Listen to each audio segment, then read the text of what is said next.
My name's William, and I'm 31 now. I haven't spoken to my parents in almost a year. Not since the reunion, not since the meltdown, not since the truth slipped out like a jagged little secret too sharp to keep hidden. But before all of that, before the shouting and the shaking and the way my mother wouldn't meet my eyes, I was just the independent one. You know, the label families like to use when they want to pretend they're proud of how little they do for you. The title they slap on the child they've already quietly written off. Growing up, it was always about Sarah, my sister. 2 years younger, golden brown curls like my mother's, a dimple that made old ladies stop in grocery stores and coo over her. She wasn't just the favorite, she was the plan. Everything revolved around making sure she had what she needed to thrive, which in our house translated to whatever Sarah wants, Sarah gets. And me? I was resourceful, apparently. At least that's what they called it when I asked why Sarah got a car for her 17th birthday while I biked to my part-time job in the ring. You're just so independent, Will. You always figure it out. They'd say it like a compliment, like handing me a scrap and clapping for how well I chewed. My dad was a quiet man, the kind who avoided eye contact at dinner but became animated when Sarah talked about her school projects. Mom was louder, always planning things, school fundraisers, church events, Sarah's birthday parties that somehow always had themes and rented tents. She used to work in HR before she scaled back to focus on family, which I eventually learned meant she worked part-time from home, mostly reviewing documents for a small company she called her consultancy. She called herself a mentor. To Sarah, when I turned 18, I was handed a firm handshake from Dad and a brochure for state college. "You'll do fine," he said. "We raised you to stand on your own." I didn't have the heart to tell him that's only true if someone teaches you how to walk in the first place. Meanwhile, Sarah got a different experience entirely. Full tuition to a private liberal arts college 3 states away. A monthly allowance. A leased BMW. She's going to be a psychologist, Mom beamed. She just has the kind of heart for people. I try not to take that as a jab, but when you've been the background character long enough, even the softest lines start to cut deep. I didn't resent Sarah at first. She was just playing the role they wrote for her. In high school, she was sweet to everyone, the kind of girl who got flowers on Valentine's Day from the whole soccer team. I remember once, junior year, she found me in the garage trying to fix my bike chain with greasy fingers and offered to help. We laughed. She was wearing a dress and still knelt down to hold the frame steady. For a moment, it felt like we were just brother and sister, no politics, no favoritism, just kids trying to help each other. I clung to that memory a long time. But college changed her. Or maybe the way our parents indulged her in college changed her. She came back from her first semester with a designer purse, an offhand laugh, and the kind of tone that made every sentence feel like a performance. Everything became a story with her at the center. If I mentioned something good happening in my life, she'd tilt her head and smile like she was indulging a child playing grown-up. After graduation, she didn't even apply to jobs. Mom offered her a position at the consultancy. She called it an apprenticeship, said she was learning the ropes of real leadership. From what I could tell, Sarah mostly sent emails and joined Zoom calls with other part-time moms who all used words like synergy and empowerment while sipping wine out of mugs labeled Boss Lady. Me? I worked through college waiting tables, tutoring calculus, anything I could to get through without loans.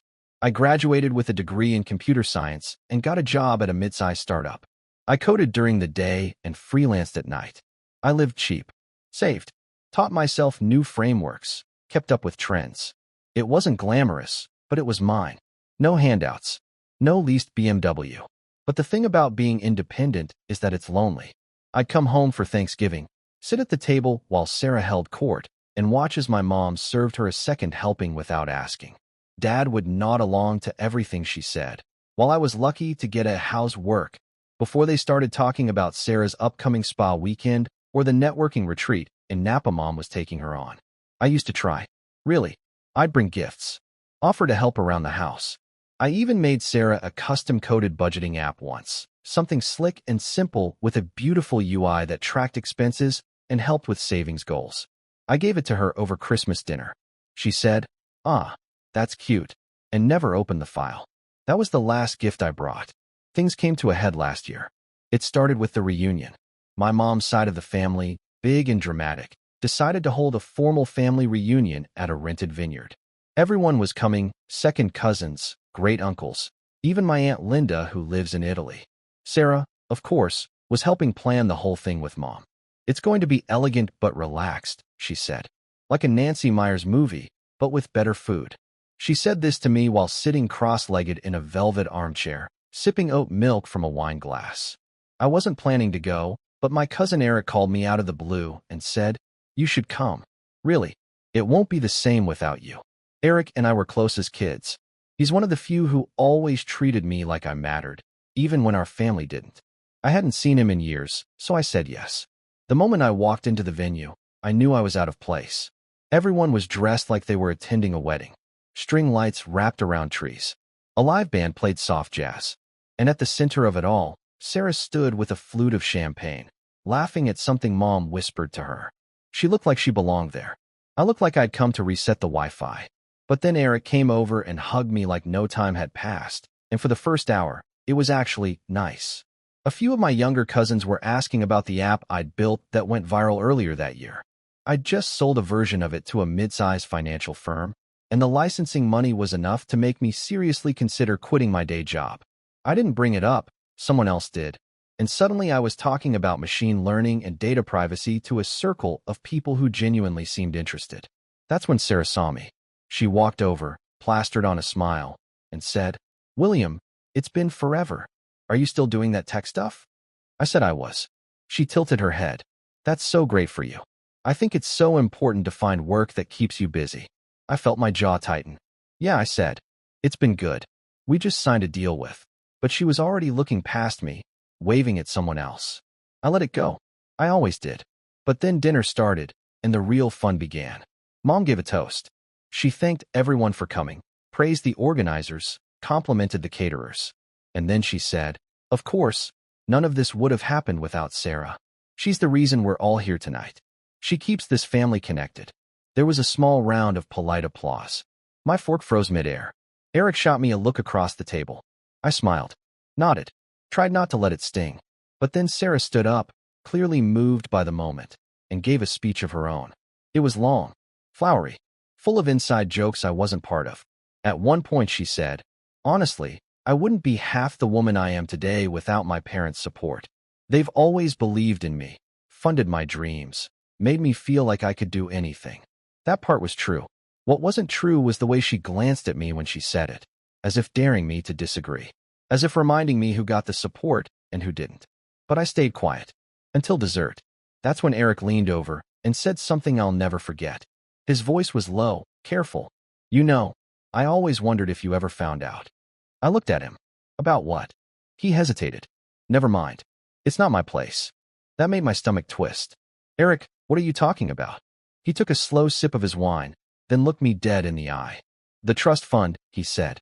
"The one your grandparents set up for both of you. You know, the one they said was split evenly." I didn't move. I couldn't. My mind was already racing, fingers curling against the edge of the table. Because I did know about the trust fund. At least, I thought I did. But suddenly, everything I thought I knew, everything I had assumed about why I had to scrape and save while Sarah floated through life, started to unravel.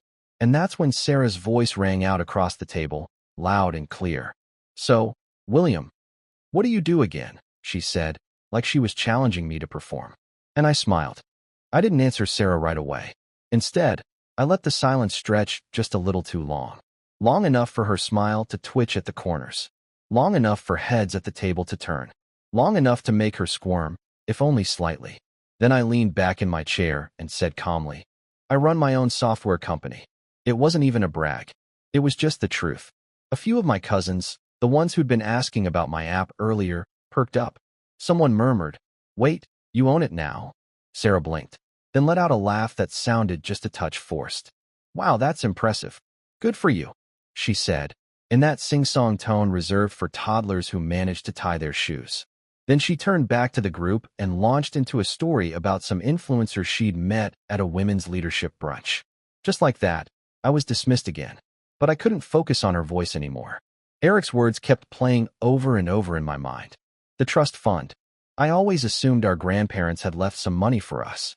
They'd passed when I was in high school. No one really talked specifics, just vague nods to putting it towards Sarah's education and how I was better off figuring things out on my own. At the time, I was too busy juggling school and my part-time job to question it. Besides, they made it sound like there wasn't much left. But now I was staring at my parents across the table, watching as my dad poured Sarah another glass of wine while Mom adjusted the shawl around her shoulders like she was royalty. And a deep, heavy stone settled in my chest. I needed answers. After dinner, the family split up to mingle across the courtyard. I caught Eric by the bar. "You're not just messing with me, right?" I asked low. "About the trust?" He shook his head, serious now. "I found out by accident a few years ago. My mom, your Aunt Marla, was talking about it at a family brunch. Said your grandparents left each of you around $75,000 to be held in trust until you turned 21. She assumed you used yours for college or something." My stomach dropped. "I didn't see a dime," I said flatly. Eric's mouth tightened. "Then you should ask your parents what happened to it." I didn't sleep that night. I stayed in my hotel room, staring at the ceiling fan spinning like the thoughts in my head. Every memory twisted and reshaped itself. Sarah's tuition, the BMW, the post-grad spa retreats, the fact that she never once seemed to worry about money. The next morning, before breakfast, I cornered my mom outside the main house. She was on the phone, pacing near the hydrangeas, but I stepped right into her path. "Mom, can we talk?"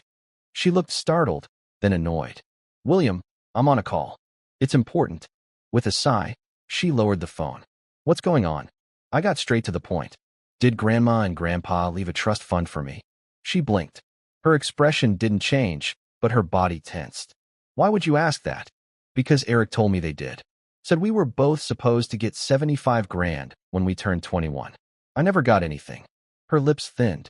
"That money was used to help the family, William." I stared at her. "The family? Or Sarah?" She didn't answer. I felt my voice rising, sharp with disbelief. "So you just took it? You let me work through school, go into debt, live off ramen, while you gave Sarah a private college, a car, and a salary to send emails for you." Her tone turned brittle. "We did what was best for everyone. You always managed. You didn't need the help." "No," I said, my jaw clenching. "You just decided I didn't deserve it." She opened her mouth like she was going to protest, but nothing came out. I walked away before I could say something I'd regret, or worse, something I wouldn't. After that, the reunion was a blur. I barely made eye contact with anyone. Every polite smile felt fake. Every compliment from extended family about how well I'd turned out felt like a cruel joke. Sarah, of course, was oblivious. She floated through the weekend like a debutante at her coming-out party. On the last day, right before people started packing up, she caught me in the hallway of the main house. "Hey," she said brightly. "You seemed kind of quiet this weekend. Everything okay?" I looked at her. For the first time in my life, I really looked. Not as my sister, not as the golden girl, but as someone who'd lived in the center of a lie and never once questioned the cost. "Did you know about the trust fund?" I asked. Her smile faltered. "What? Did you know Mom and Dad used my share to fund your life?" She looked away for a second too long. "They told me they were reallocating some things. For education. They said you didn't need it." I stepped closer. "And you didn't think to ask where mine went?" She bristled. "I was a teenager, William. I didn't know the details. But you never asked. You never cared. You just assumed I'd be fine, like always." "That's not fair," she snapped. "I didn't make those decisions." "No," I said. "You just benefited from them. And you never once looked back." Her face hardened. "You've always had a chip on your shoulder about this family. Maybe if you didn't act like such a martyr, people would include you more." I laughed. I couldn't help it. "Include me? You mean like when you planned this entire reunion without even asking if I wanted to be involved? Like when Mom gave a speech praising you for keeping the family together and didn't even mention me?" She folded her arms. "This isn't about me, William. You're making it about me because you're bitter." And there it was. The final twist of the knife. I walked away before I could explode. I spent the next few weeks back home in my apartment, replaying every moment like a bad movie I couldn't stop watching. I didn't call my parents. They didn't call me. I guess they figured I'd cool off, sweep it under the rug like I always had.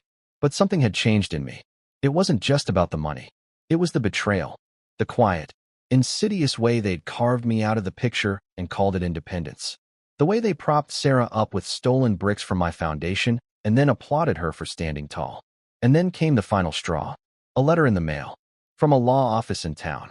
At first, I thought it was a mistake. Then I opened it. It was a statement. A summary of the trust fund accounts from 15 years ago. How it had been split. When it was cashed out. Where the funds were transferred. My name was on it. But the account had been drained in 2009. The same year Sarah went off to college. The memo line on the withdrawal? Tuition. No mention of me. No record of consent. No co-signature. They'd taken it. Cashed out my future for hers. I didn't sleep that night either. For weeks, I didn't talk to anyone in my family. No texts. No calls. No birthday messages. I let the silence speak for me. And you know what? Nobody noticed. Or if they did, they chose not to care. The thing about being invisible your whole life is, when you finally disappear, people aren't surprised. They just assume you've gone off to be independent again. And for a while, I didn't correct them. I was angry. Not just at my parents, not just at Sarah, but at myself. For believing them. For playing along. For treating their neglect like some kind of twisted compliment. I kept thinking back to all those nights I sat alone in my dorm eating chili while Sarah sent Instagram stories from wine tastings and ski trips.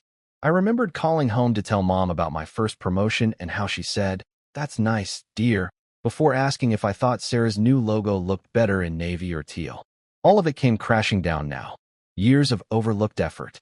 The constant, quiet ache of being the backup plan. It was grief, really.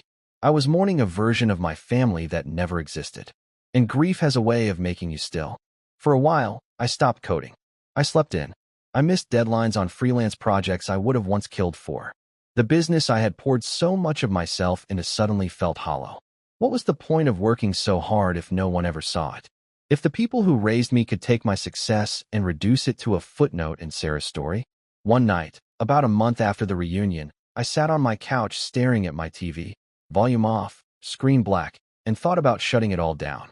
The company, the contracts, the LLC, just vanishing, getting a regular job, disappearing into the blur of adult life. No expectations, no betrayal, just quiet. But something stopped me. It was a comment on my company's feedback page. I hadn't checked it in weeks. But this one, left by a small business owner from Minnesota, hit different. All I can say is thank you. Your budgeting software helped me get out of debt and finally afford health insurance for my kids. I hope you keep building, because people like me need people like you. I read it 3 times.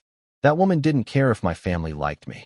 She didn't care if I drove a used car or if my parents thought my work was cute. She cared that I made something that helped her. That mattered.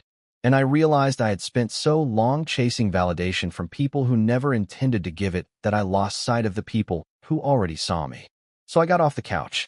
I opened my laptop. And I got to work. First, I cleaned house. Ended contracts with 2 toxic clients who were underpaying me and constantly shifting deadlines. I raised my rates and restructured my offerings into packages I could actually manage without burning out.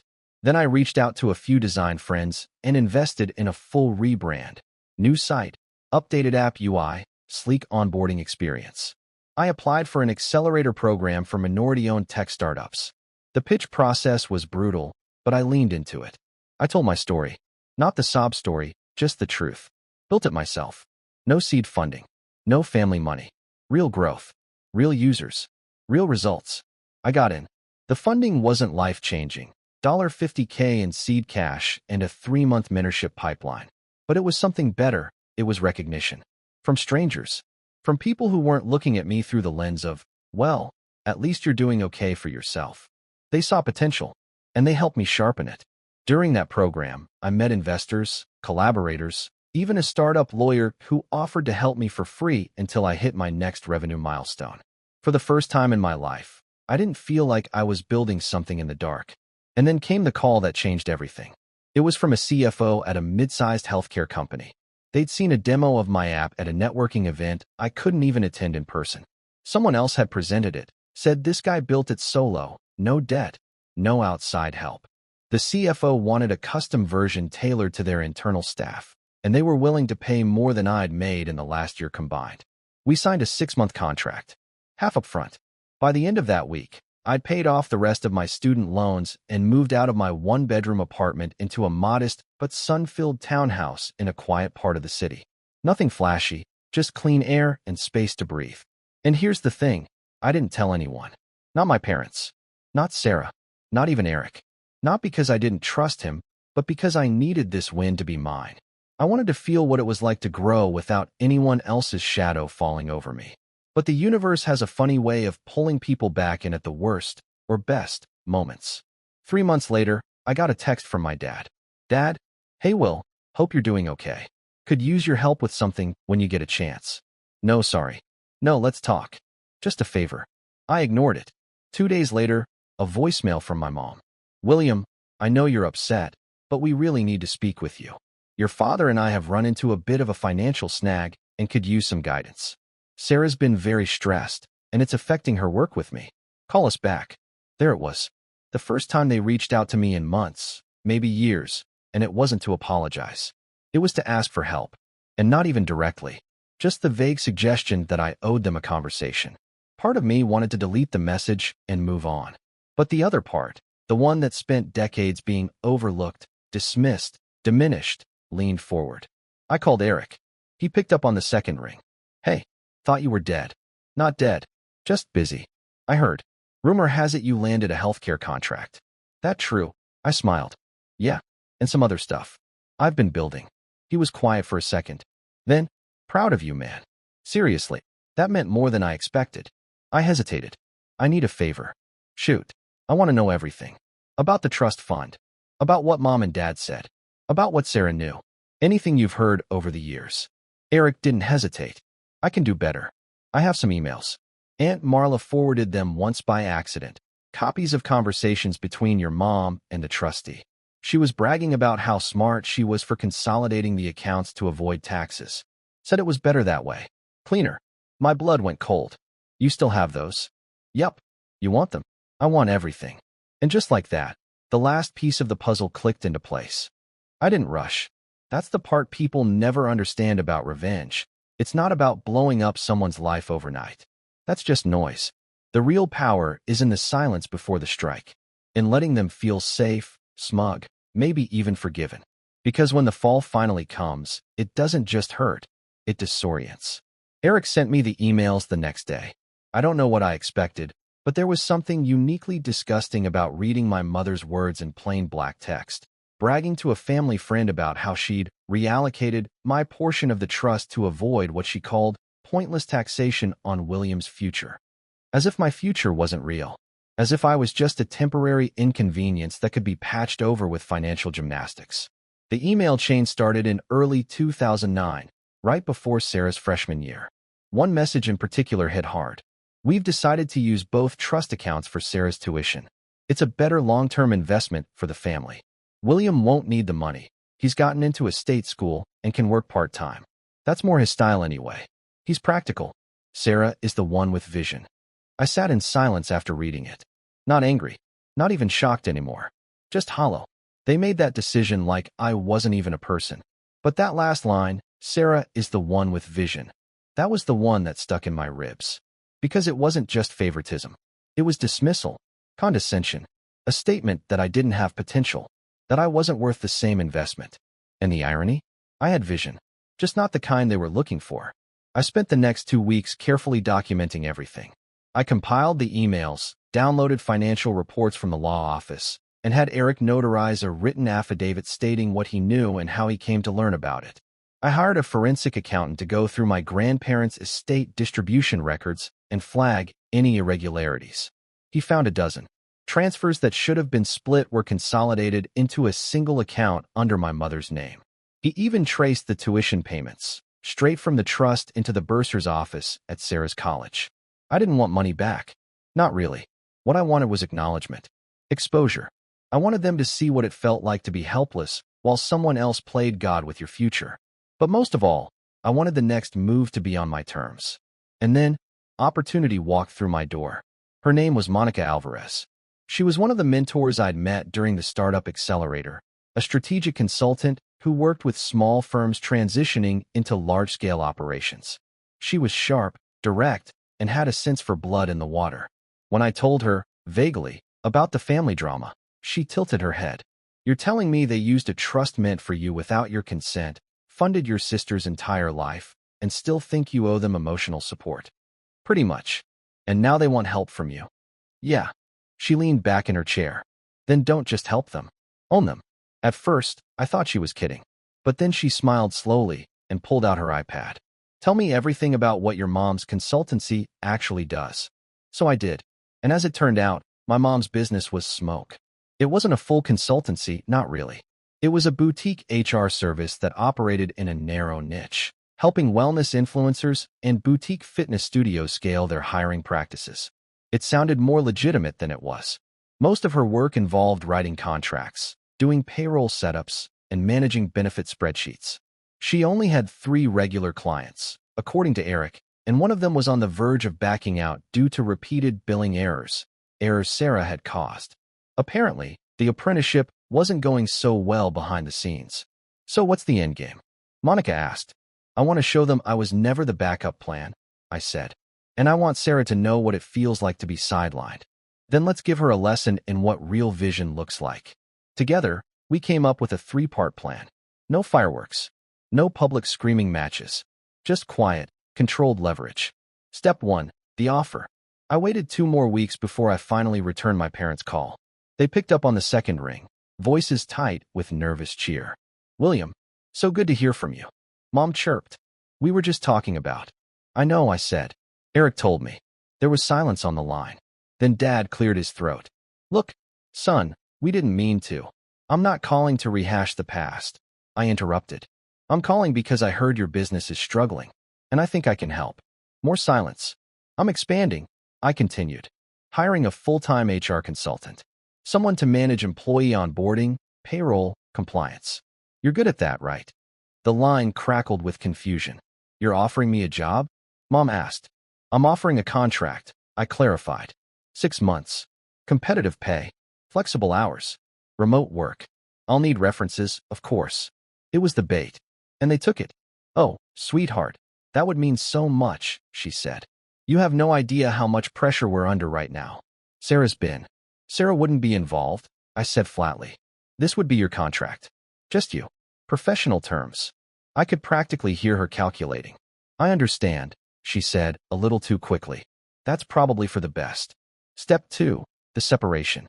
Once she signed the contract, which included a non-disclosure clause, a non-compete agreement, and a performance review clause, I assigned her her first batch of work.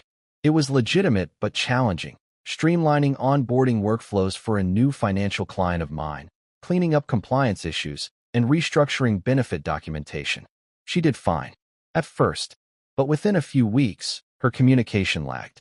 Deadlines slipped. Deliverables came back half-finished. I gave her formal feedback, professionally written, tracked and shared documents, and CC'd Monica on all correspondence. The second month, I reduced her hours based on unmet KPIs, per the contract. The third month, I sent her a warning notice. It wasn't cruel. It was business. And then came the part one was waiting for. Sarah called me. I didn't even know she still had my number. Her name lit up on my screen while I was walking home from a client meeting. I picked up. William, she said, not even trying to hide the frustration. What are you doing to Mom? I'm employing her, I said, which is more than she ever did for me. This is insane. She's exhausted. She's crying every night. You're burying her in work just to make a point. No, I said calmly. I'm paying her to do what she told everyone she was good at. If she can't handle that, maybe she was never the expert she claimed to be. She was quiet for a moment. Then she scoffed. You've changed. No, Sarah, I said. You just never looked close enough to see who I was. She hung up. Step 3. The reveal. The final piece came when I got an invitation to a small local business conference. Nothing huge, just a panel on ethical entrepreneurship and family-run businesses. Monica was speaking on day 2. She asked me to join her. I agreed. At the panel, she opened by talking about trust. How so many entrepreneurs start without it, how they build it with clients, and how sometimes the people closest to you can be the most dishonest. Then she turned the mic over to me. I didn't name names. I didn't call out my family, but I told my story. How my education was paid for by late nights and minimum wage jobs. How I built my company with zero funding. How a trust fund I never received became the fire that forged my independence. And how the people who once dismissed me now worked for me, on my terms. The room was silent, and then they applauded. Later that evening, I got a text. It was from Sarah. Sarah, I hope it was worth it. I didn't reply, because it wasn't about worth. It was about truth. And now, all the pieces were in place. This was closure. This was for every dinner I sat through, invisible. For every time they told me I was doing fine on my own, while secretly stealing from me to fund Sarah's dream life. This was for the boy they forgot and the man they never saw coming. It began with a letter. A formal, emotionless letter drafted by Monica's legal team and sent via certified mail to both of my parents.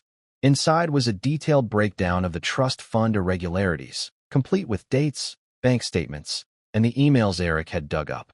It laid out the misuse of my share, the lack of disclosure, and the unethical redirection of funds from a minor's designated inheritance. No threats, no demands, just facts. 2 days later, I got a voicemail from my mother. She sounded frantic, breathless. William, I don't know what this is, where this is coming from. We did what we thought was right.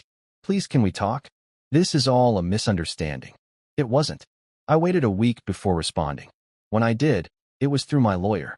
We weren't suing them. That wasn't the goal. But the letter clarified that I could, if I wanted to. It cited precedent cases, included rough damages based on what the money would have been worth today with interest. It stopped just short of filing a claim, but it made the consequences very, very clear. And then came the second letter. This one was addressed to the 3 clients of my mother's consultancy. It was written by a different lawyer, an advisor of mine who specialized in business integrity. It didn't accuse her of criminal activity. It simply outlined concerns around past misuse of funds, incomplete reporting, and an active performance issue I had documented through our contract. The goal wasn't to destroy her. It was to make sure she couldn't hide behind her carefully curated boss lady persona anymore. The truth was out, and people were watching. The fallout was immediate. One client dropped her within the week. The second one called for an audit of the last 12 months of services. The third client, which happened to be a boutique yoga studio chain with a growing online presence, called me. Their COO had attended the conference where I spoke. She asked if I'd be interested in consulting directly. I said yes. Within a month, my mother's business was down to a trickle. No more spa retreats. No more backpatting brunches. Just a desk, a cluttered inbox, and a reputation that no amount of Pinterest quotes could fix. And Sarah? Oh, Sarah felt the tremor too. Without the consultancy to hide inside, she was suddenly expected to stand on her own. Clients no longer tolerated her missed emails or tone-deaf branding suggestions. The bubble burst. The apprenticeship ended. I don't know where she works now. I heard through Eric that she's doing freelance marketing for a few small local businesses. Nothing stable. The BMW lease ended. The influencer brunches stopped. And the last time she posted on social media, the caption read, "Starting over is hard, but necessary." No mention of why. As for my parents, the silence grew louder. They stopped trying to reach out. I think they realized, finally, that I wasn't their safety net. That they couldn't call me when they needed help without acknowledging how badly they'd burned the bridge. But it wasn't just about punishment. I wasn't trying to destroy them. I just wanted them to feel it. The weight of what they'd done. The cost of erasing your own child from the picture and pretending it was love. The only person I did stay in touch with was Eric. He came by my new place a few months later, walking through the front door with a bottle of whiskey and a stupid grin. "I saw the new press release," he said. "Congratulations, man. National rollout. That's insane." I smiled. "Thanks. It still feels surreal." We sat out on the balcony that night, watching the city lights blink like quiet applause, and for the first time in years, I felt still. Not stuck, just settled. Eric raised his glass. To doing it without them. I raised mine back. To seeing them for who they really are. That night, I slept better than I had in a decade. But there was one final thing I needed to do. Something for me. I opened an old email thread, one I'd archived years ago. It was the chain where I sent Sarah that budgeting app one built in college. The one she never opened. The one she called cute. I clicked forward. Added a message. "Thought you might need this now. It's better than cute these days. Actually works. Just like I always did." And then I hit send. I didn't wait for a reply. I didn't need one. Because for the first time in my life, I wasn't trying to prove anything. I wasn't hoping for recognition. I had already won. And I built it all from nothing they gave me. From scraps and silence and shadows. Independent, they called me. They were right. But they had no idea just how far I'd rise. And now, Now I never have to look back.